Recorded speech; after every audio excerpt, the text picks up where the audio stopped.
Emma Watson looked shame in the face and won. Stunning and brave. Yeah, this story is floating around right now regarding Emma Watson approaching 30 years old while still single. In an interview, she said, "I never believed the whole 'I'm happy single' spiel. It took me a long time, but I'm very happy being single. I call it being self-partnered." Why does everyone make such a big fuss about turning 30? This is not a big deal. But as an actress. Cut to 29, and I'm like, oh my God, I feel so stressed and anxious. Wow. And I realise it's because there is suddenly this bloody influx of subliminal messaging around. If you have not built a home, if you do not have a husband, if you do not have a baby, and you are turning 30, and you're not in some like incredibly like secure, stable place in your career, or you're still figuring things out, there's just like this incredible amount of anxiety. And fair enough. There's nothing wrong with being single.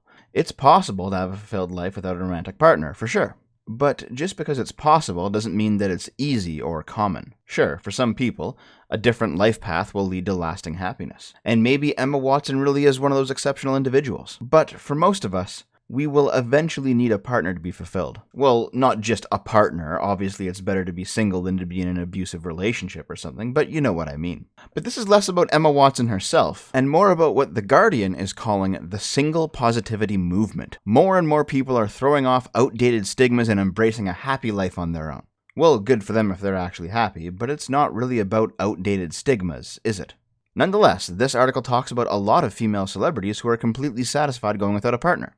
Emma Watson, Selena Gomez, Ariana Grande, Abby Jackson, the list goes on. The push for a singles positivity movement is coming at the same time as a whole bunch of articles are being published about women's dating woes and how it's all men's fault. Women are struggling to find men who make as much money as they do. The dating gap, why the odds are stacked against female graduates finding a like-minded man. Broke men are hurting American women's marriage prospects. Oh no! Well, if the single life is truly amazing, if the singles positivity movement is to be believed, how can these articles justify what they perceive to be the lack of dateable men as a harm? Unless Emma Watson is lying to herself, and subsequently lying to the people who interviewed her, it seems like she is legitimately happy being self-partnered at 29. And for the sake of this video, let's take her at face value on this. But let's also discuss a celebrity that is not happy about it. Charlize Theron says she wants somebody to step up and date her. "I've been single for 10 years. It's not a long shot. Somebody just needs to grow a pair and step up," Charlize Theron said. "I'm shockingly available." Oof. Doesn't sound like she's happy with a single life anymore. Here's the kicker, though. When Emma Watson or whoever comes out as self-partnered, when a woman says she specifically does not want a relationship, it's framed as singles positivity. It's about casting off the shackles of outdated stigmas and such. What about when a man does it? Well, that makes them a MGTOW, a man going their own way. The MGTOW philosophy, as I understand it, is the idea that men are checking out of the dating scene entirely. Sometimes because they just don't value a relationship. Sometimes because they don't believe a relationship is worth the risk or the hassle. Sometimes it's because they're actually misogynist, though I think this reason is pretty rare overall. If you asked a radical feminist, though, they'd claim that as the only reason, and that MGTOWs, MRAs, and pickup artists were all simply misogynist patriarchs, even though pickup artists directly engage in the sexual marketplace specifically to game it, believing that MGTOWs are cowards for checking out of it entirely, and MRAs are pussies for wanting to change what they see as the rules of the game. Oh well, I guess it's easier for the radfems to just assume all of these disparate groups opposed to them are united despite being ideologically separate. Anyway, if Emma Watson and the Singles Positivity Brigade are the female mirror of the MGTOWs, then Charlize Theron's "somebody needs to step up" problem is a female mirror of the Incels. You know, the Incels, the lonely, unattractive men at the bottom of the totem pole. The people who are so maligned they've retreated into their online echo chambers and safe spaces, which the media subsequently labels as hotbeds of misogyny. The people that the rest of society are really afraid of right now because they seem to be a bit of a powder keg, with multiple shootings already under their belts. When you really boil it down, though,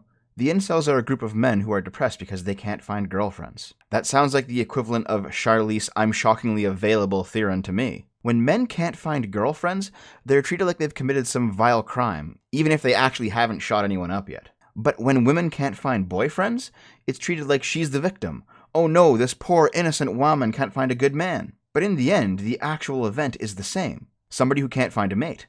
Ellen Pao famously and stupidly tweeted, "CEOs of big tech companies, you almost certainly have incels as employees. What are you going to do about it?" As if being a man who can't get laid was the same thing as being guilty of a crime. Imagine the outrage if somebody demanded big tech CEOs monitor the sexual activities of female employees and asked, "What are you going to do about it?" if it was determined they weren't having enough sex. It would be virgin shaming of the highest order. In fact, I think that's why Ellen said incels and not virgins. She's smart enough to understand that while both labels refer to shaming people for the lack of sexual experience, one is almost exclusively used to describe men and is therefore fair game. And that's what this boils down to. Charlize Theron's problem is not considered to be the same as the incels' problem, even though they're quite similar, solely because she's a woman. MGTOWs are problematic, while Emma Watson is empowered because she's a woman. At one time in our past, sexual norms dictated that older male bachelors were acceptable oddities, while older female bachelorettes were unattractive, pitiable spinsters. The sexual equality line we were all fed led us to believe that the objective was to simply grant everyone the freedom to do what they like, a goal that I personally agree with. But instead, we all had the wool pulled over our eyes. The sexual norms were not equalized, they were simply reversed. To progressives, female bachelorettes are now proud, independent women who have bucked society's expectations and are bravely forging a new path to lifelong happiness, while male bachelors are deserving of fear-mongering, mockery, and pity. And, weirdly enough, homophobia as well, because the only reason a man would ever reject a woman to her face is because he's gay, obviously. But maybe there's another way to conceptualize this whole thing. Because after all, even as Charlize Theron wants a relationship, she still doesn't want marriage. Not tying the knot is innately her truth. Meanwhile, back in that CNN article, Emma Watson does say that it took her a long time to be very happy with being single, almost as if she had to talk herself into it over time. Maybe I've got this all wrong. Maybe Emma and Charlize actually aren't that different after all. Maybe it's more like being single does come with some benefits over being partnered, and it is possible to be happy living a single life. But that doesn't mean that it's better than being in a committed relationship. And maybe all of these women fluctuate between wanting a relationship and not, because they operate under the mistaken belief that they can have it all. And all necessarily includes the benefits of two contradictory existences. Well, the hard truth is, women can't have it all. Because contrary to popular opinion, neither can men. There's a reason that most people find fulfillment in things like relationships and kids, while only a small minority of people flourish without them. Talking in a very general sense, of course, men are more likely to value completeness, while women are more likely to value wholeness. Completeness means a total dedication to the perfection of one personal trait. This would explain the reason that men overwhelmingly make up the top tier of almost every field. For example, if you're a top tier scientist, you're spending 80 hours a week in your lab, and that's how you get to edge out every other scientist in the field. It's the only way you get to do it. You operate unidimensionally and sacrifice everything else to this one virtue. Meanwhile, that wholeness that women are more likely to value refers to not the perfection of one trait, but the juggling of many traits of roughly equal importance. They don't get to operate any one of them to a level of near perfection because there's just not enough time in the day. But they do get to have a more balanced life overall. This would explain why women prefer not to take excessive amounts of overtime, or why they prefer to cultivate a relationship and have children, or why they rarely exist at the top tier of any field. And frankly, why they live longer. It's a healthier way to live your life even though it's not hyperproductive. Again, I'm obviously talking in very general terms, but my point is, men don't have it all. We have always understood the necessity of sacrificing a family life in order to be able to provide for that family. And our civilization probably wouldn't exist without men everywhere making that sacrifice. Meanwhile, women chasing the dream of having it all seems to be absolutely destroying them. That's a more generalized sentiment, though, relating not just to relationships, but also work and pay and many other things. In terms of just the relationship game, let me leave you with this. If it is the case that Emma Watson and Charlize Theron hold opposing positions, then it is telling how well society treats them in comparison to their male counterparts. Emma Watson's admission sparks a singles movement, while single men are treated with hostility and suspicion. Charlize Theron is a victim of the lack of available men, while incels are the victimizers of women, even as they both simply desire a relationship. But if Emma and Charlize are actually more similar than they initially let on, if they actually desire a relationship but nonetheless feel an urge to not desire it, I would frankly chalk that up to something approximating feminist conditioning. You keep hearing about this kind of thing all the time. Articles about how women miss catcalling even though they know it's objectifying. Women feeling guilty about their sexual fantasies because they involve a voluntary loss of their own agency. Stuff like that.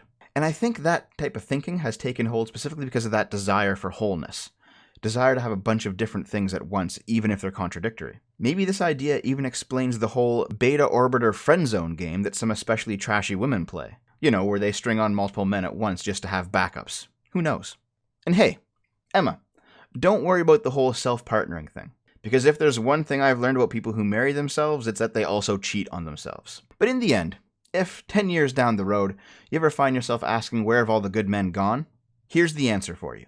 The good men have gone to marry the good women. You are just not one of those good women, the same way that incels are often not one of the good men.